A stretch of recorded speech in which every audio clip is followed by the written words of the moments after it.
नमस्कार मंडळी, आज आपण कुरकुरीत प्रॉन्स कसे बनवायचे हे पाहणार आहोत. इथे हे जे प्रॉन्स आहेत ते व्यवस्थित क्लीन करून घेतलेले आहेत आणि स्वच्छ पाण्याने धुवून यावरती लिंबू रस घातलेला आहे. त्यानंतर हळद पावडर घातलेली आहे.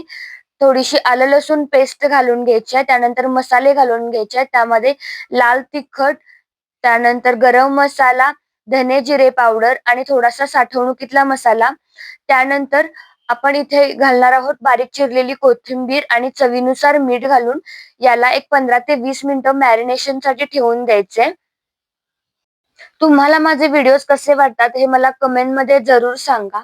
इथे आपण आता फ्राय करून घेणार आहोत. त्यासाठी कोटिंग साठी इथे आपण रवा घेतलेला आहे, थोडासा भाजून घेतलेला आहे.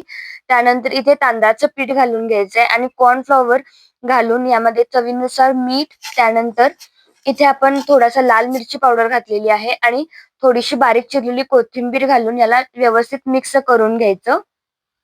कुरकुरीत कोळंबी फ्राय ही झटपट होणारी महाराष्ट्रीयन लोकप्रिय रेसिपी आहे, जिला करण्यासाठी 15 ते 20 मिनिटं लागतात आणि शिवाय ही चवीला सुद्धा खूप मस्त लागते, टेस्टी लागते. तर या पद्धतीने तुम्ही जरूर ट्राय करून पहा. हा व्हिडिओ अजून लाईक केला नसेल तर नक्की लाईक करा, कारण तुमचा एक लाईक माझ्यासाठी खूप प्रोत्साहन देणारा असतो. आता याला आपण ह्या जे प्रॉन्स आहेत याला कोटिंग करून घ्यायचे. हे यामध्ये व्यवस्थित घोळवून घ्यायचे. तवा छान गरम झाल्यानंतर यावरती आपण थोडंसं तेल सोडून घ्या आणि हे कोटिंग केलेले जे प्रॉन्स आहेत हे छान फ्राय करून घ्या. आता एका साइडने फ्राय झाल्यानंतर उलटवून दुसऱ्या बाजूनेही लालसर आणि कुरकुरीत होईपर्यंत फ्राय करून घ्या. तर अशी ही झटपट होणारी प्रॉन्स रेसिपी कशी वाटली हे मला नक्की सांगा. थँक्यू.